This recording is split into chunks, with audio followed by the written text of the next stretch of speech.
you want to sign in on this one? Just keep it on the same. Hey, clerk, you want to sign in on this? You want to sign in on this one? So we just keep it all in one? I'm sorry. I thought we were ready to so just do that one.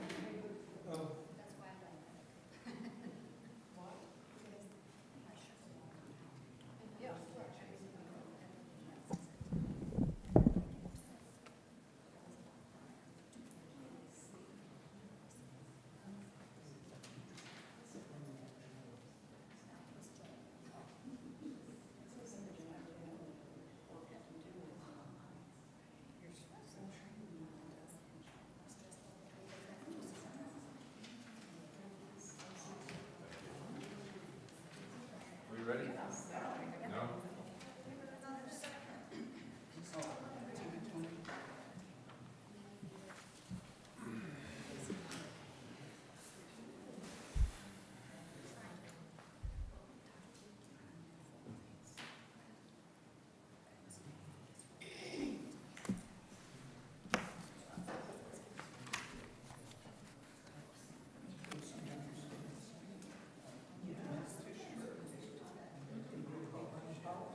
Yes, I had done this one down at the women's mall. I don't think, a few years ago.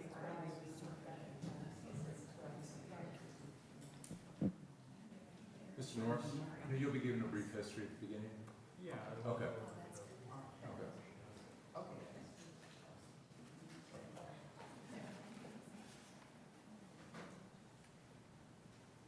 Shall we? No?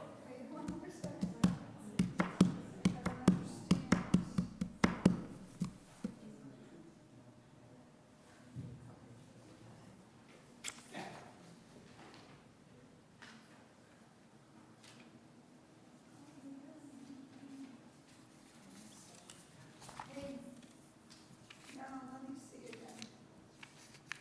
Let me look.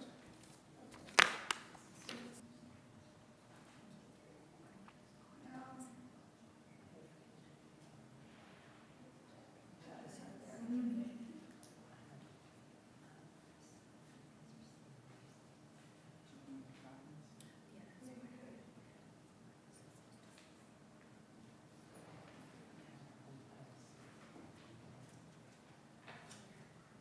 But I should see it right here. I'm sure you see it here.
Okay, okay. Not a problem. All right, thanks. You saw it up there, I saw it on my computer. I just wanted to know how to turn it up. Yeah. Okay. Oh, it's two different ones. Is it two different ones? Okay. That's how mine used to be too.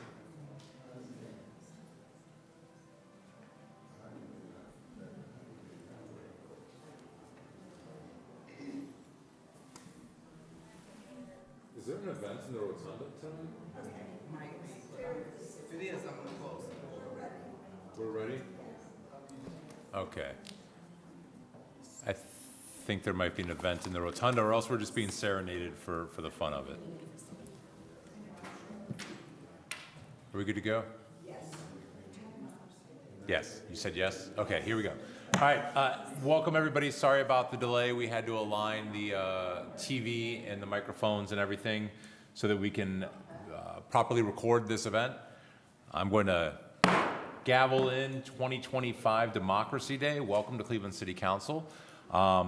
Democracy Day is section 106 of the Cleveland Charter, which reads as such: beginning in the year 2017, the mayor and city council shall designate one day in the second week of May following the November federal elections as Democracy Day, a call for a U.S. constitutional amendment. On this day, the mayor and the city shall sponsor a public hearing in a public space within the city. The city shall publicize the public hearing on its website and through area media at least 1 month in advance of the hearing. The public hearing will examine the impact on the city of political contributions of corporations, unions, political action committees, and super PACs. The mayor and at least one city council person shall submit testimony at the public hearing. In addition, all citizens of Cleveland will be permitted to submit oral testimony for a period of at least 5 minutes per citizen. The public hearing shall be held during an evening or weekend time. The city shall record the minutes of the hearing and make them available to the public no later than 3 months after the hearing by posting them on council's or the city's website. With that said, I'm going to read into record the letter that was sent from Mayor Bibb, and then at the end of the hearing, I will read a letter that I composed for this event as well. So I will just get to the mayor's letter, and then we will start our public testimony. This is from the Honorable Justin M. Bibb, Mayor of Cleveland, May 9th, 2025. Dear residents of Cleveland and Northeast Ohio, on this Democracy Day in Cleveland, it is fitting time to reflect on the strengths and health of our democratic system.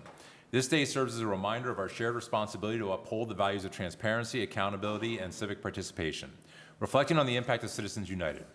One of the most significant challenges to our democracy in recent years stems from the Supreme Court's Citizens United v. Federal Election Commission ruling in 2010.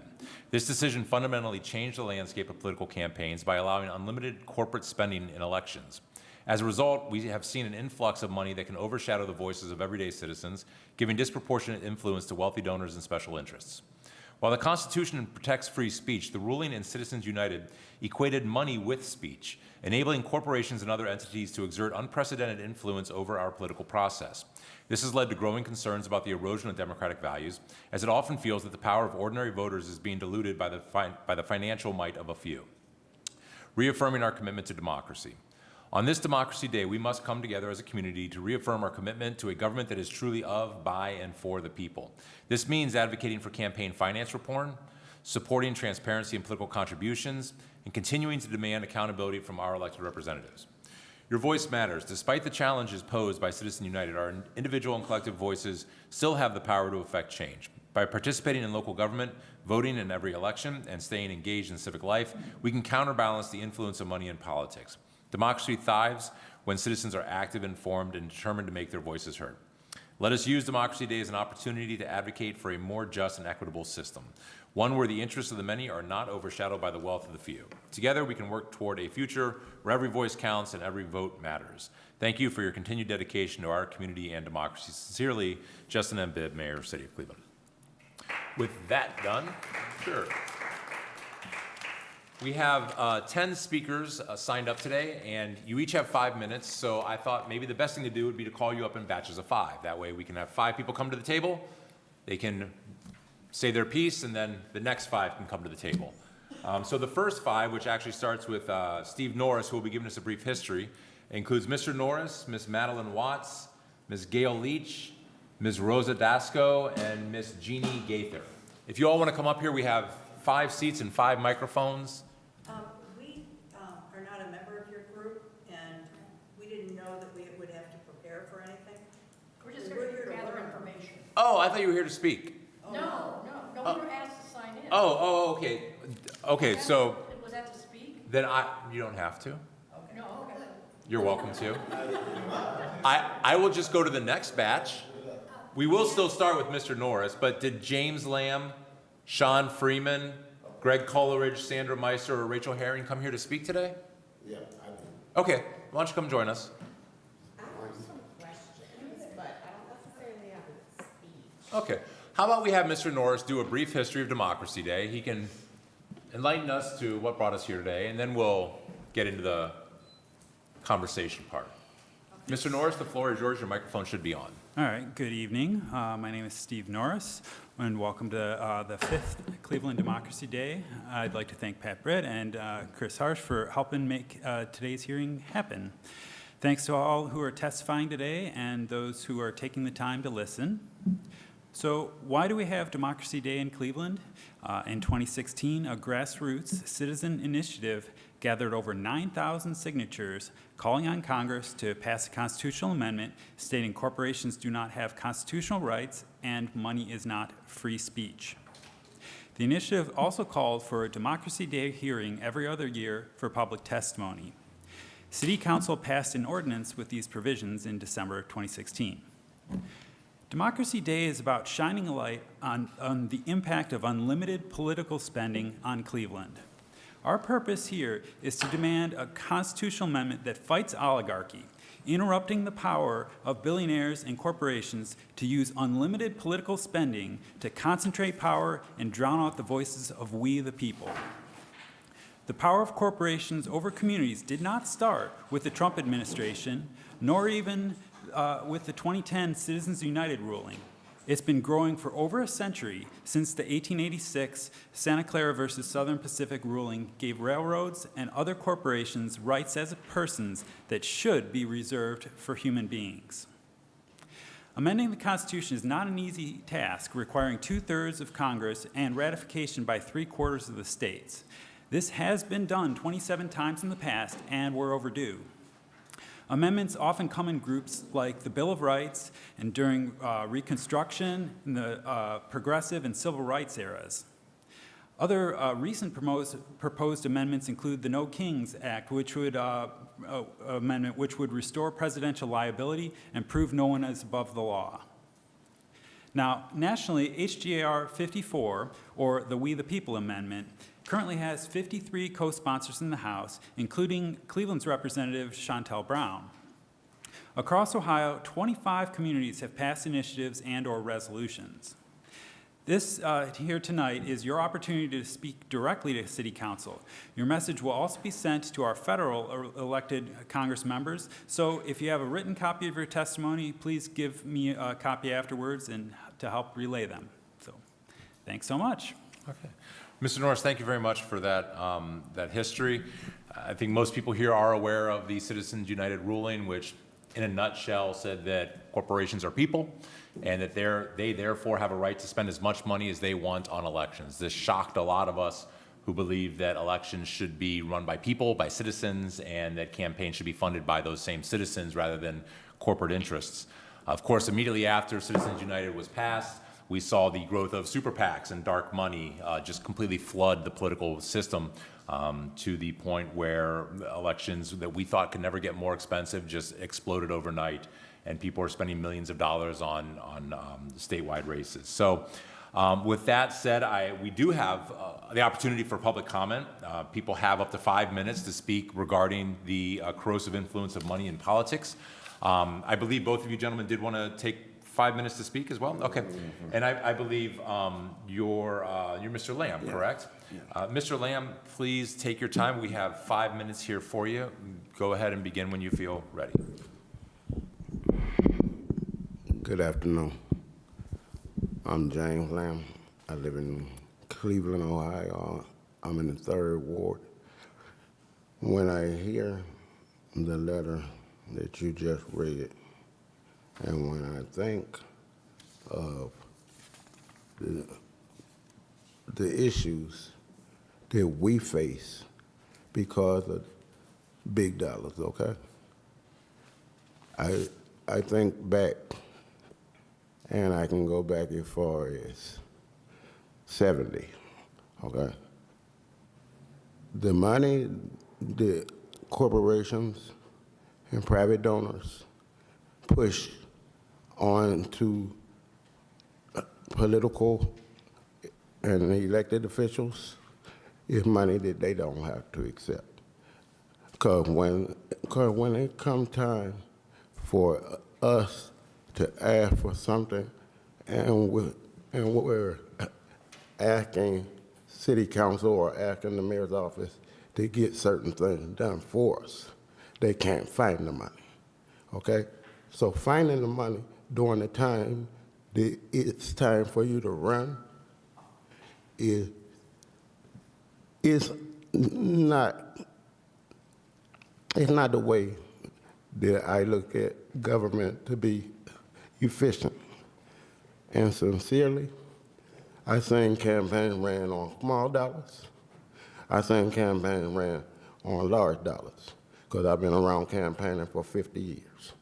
I can tell you, when I hear the letter that you all put out, to me, I'm hearing words, because I'm looking for action. We're all looking for action. We get heard, but we don't get no response, okay? I done stood in front of mics, I ain't got no response. I done wrote letters, I ain't got no response. So when I talk about democracy, I'm looking at something that it was, or that's been around for a long time. And us being included, I not have a dollar amount even on it, because our vote is stronger than a dollar. You can have $1 billion, and if you don't have one person, your money sits exactly where it's at. So to tell us that you're concerned about us when only time I see somebody is when it's time for an election or when it's time for a meeting, and the biggest time I can see them is during the financial hearings. Other than that, I see city council come in and leave out within 17 minutes. So I'm confused when you say we are to be, or we should understand anything that the mayor just wrote out. Did you read? Or anything that you may read to me at the end of this program? Because I'm looking for concrete actions. I moved from the east side of Cleveland to the west side. I seen billions of dollars spent on the west side. I went to California in February. I came back. I walked 5 wards. And it looked like I was in a battleground. And these are taxpayer dollars. Democracy says that you ought to do something with taxpayer dollars, and that we ought to see something from our dollars when we go to them polls and put trust in you, because we show the democracy by going. That's it. Huh? You have 30 seconds. So basically, I just want somebody to prove something to me. See, I done sat around city council since 1970. I done seen folks do work. I done seen work lack. You have 5 seconds. Is that it? That's it. All right. Thank you, sir. I think it's very worth pointing out that the hundreds of millions of dollars that goes into campaigns is not money that is spent to help the residents of the city, I of know the that. state. Money that goes to use on campaign spending does not actually translate into products and services and provisions for the people. This is just to run elections, and it's heartbreaking to see that much money go into helping someone win an election, but we can't get the same amount of money into fixing streets and solving our problems. So, Mr. Lamb, thank you for Just let being me here say one today thing before you close. to join us. Everybody gets 5 minutes, but if you have a Do you have brief. Okay, the brief statement is this. I know the campaign dollars and financial dollars in this budget are two different fundings. I know that. Like I said, I've been around since Carl B. Stokes. So when you tell me that, I understand it, but I want you to understand that when we're coming down here, when we're talking to you all, we don't care about the campaign dollars. we're caring about the dollars that you claim you were going to get or work with to help us once you get there. That's that. And I thank you for being here today. I appreciate it. I think you can hang out with us if you want, or you can, Oh, yeah. but our next Appreciate it. speaker then is going to be Mr. Greg Coleridge. Mr. Coleridge, if you have a microphone here, if you can get close to your mouth, and please use Low your enough. outdoor voice. And everybody else, we can, if you want to turn your microphone off. so Maybe we I'll don't- stand up since. Oh, sure. How's that? Just press the little button there. What? It says push. All right. Yeah, I get it. There you go. Go ahead, Mr. Coleridge, the floor is yours. You have 5 minutes. Greg Coleridge, I'm the a co-director of the National Move to Amend campaign, and Steve Norris laid out very well some of the background of the Move to Amend campaign and the progress that has been made in trying to enact this constitutional amendment that would declare that money is not free speech and a corporation is not a person. You know, there was one of these hearings just last week in South Euclid, and at that hearing, State Senator Kent Smith spoke, and he shared that there was a recent Gongware News Service poll taken. It was an anonymous poll, in fact, and because you tend to get honesty from legislators, of course, when they speak anonymously. And one of the questions asked in this periodic anonymous poll was, quote, should lawmakers support the Cleveland Browns proposal to construct a new stadium through state bonds? That was the question. 67% of those state lawmakers said no.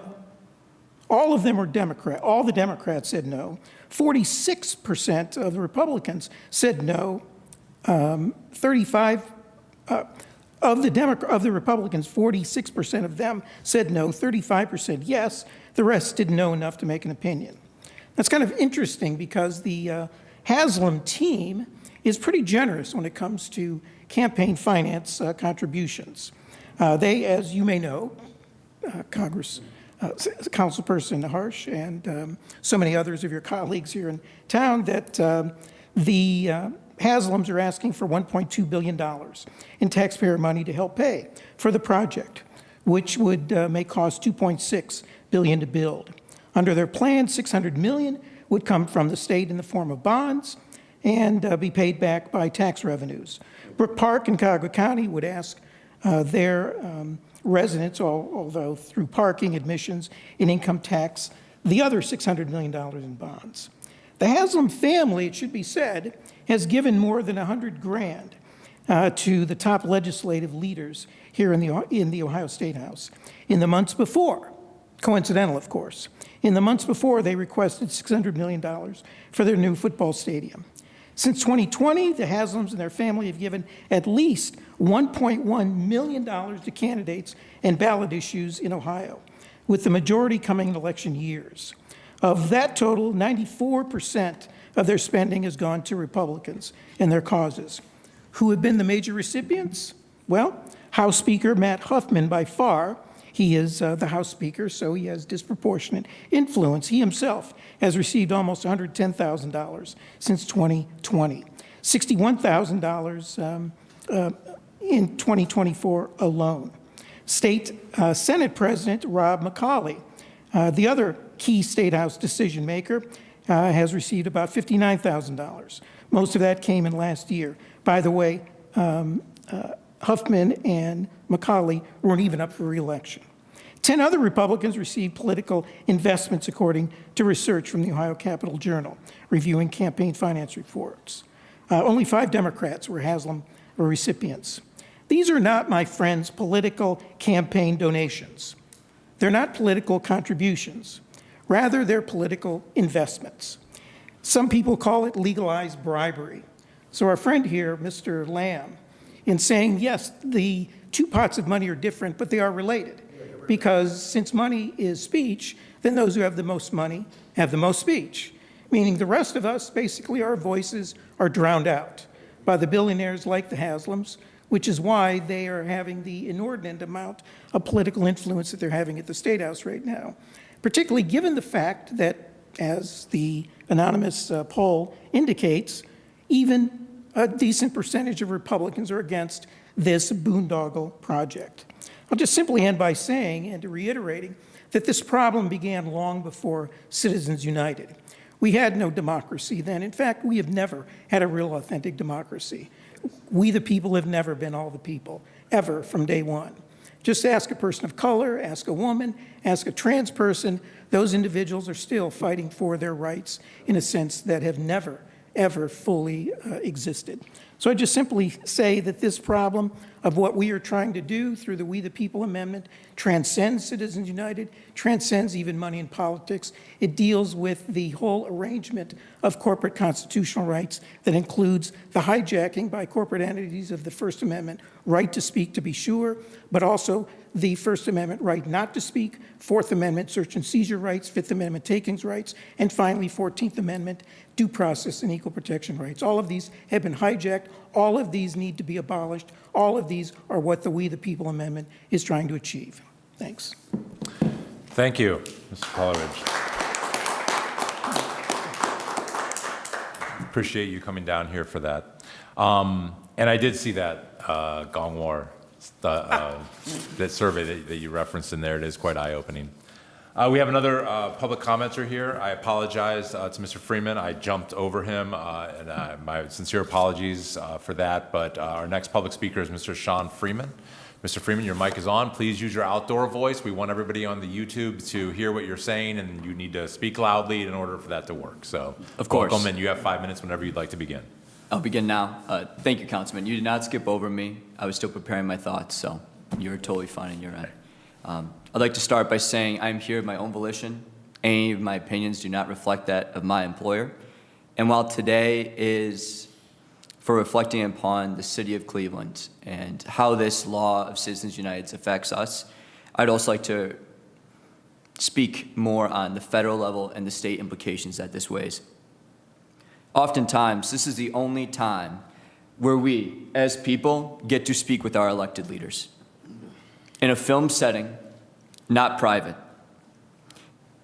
Now, in terms of candidate races, measuring campaign success and momentum isn't by the ideas people hold, how many signatures they have, or the votes that they are able to gather, but on the dollars they are able to raise. Other developed nations have figured this out, adjusted, adapted, and therefore have health care, high levels of happiness, and live longer lives. That boils down to life, liberty, and the pursuit of happiness. When it comes to living by the founding words of our democracy, one of the first few modern democracies of our time, we are behind. I'm very glad that we have this day here in the city of Cleveland, because this is a crucial law. It is the one inhibiting our advancement today and that of generations to come. All leaders who wish to serve must not only advocate for change and the abolishment of Citizens United in their words, but in their actions, including their campaign funds. Thank you. Thank you, Mr. Freeman. Appreciate your comments. We have another member of the public that, can you just jot your name down so I know how to pronounce it? Or you guys can stay up here if you want, or have at it. Thank you for being here. Say what? Okay, yeah. He's got it back. All right. Streckle. I'd like to invite Mr. Justin Streckle to give public comment. You have 5 minutes. Please use your outdoor voice so that the microphone can pick you up and we'll record you for posterity. Whenever you'd like to begin. All right. Thank you. Thank you, Councilman Harsh. I did not plan to speak today. I saw this online and I thought I am very curious to stop by and see what is being said. And for just a couple of remarks that I've heard, I'd associate myself with their comments. But just since we are on the record, in case it wasn't said prior to my arrival, I would just like to point out that we are sitting here having this Democracy Day forum when just last year, Cleveland City Council doubled the amount, for the maximum contribution level for donors to give to their campaigns. The year after, they spent a tremendous amount of money through their leadership fund, the council leadership fund, to spend against a citizen-initiated ballot initiative to establish a participatory democracy, direct democracy influence for residents of Cleveland to be able to impact our budget. And I know that there are members of this council who spoke very passionately against that effort of direct democracy. And I see these things as inextricably tied.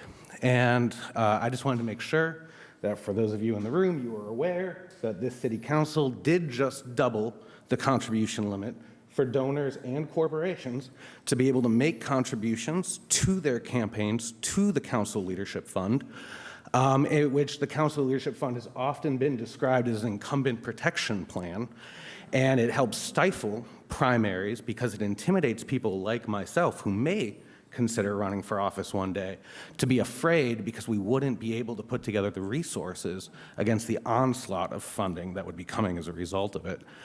So I just wanted to put that on the record. So I appreciate your holding this forum and allowing people to come speak and put things on the record.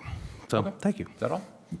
Oh, and I'm collecting petition signatures for the repeal of SB 1 if anyone hasn't signed yet.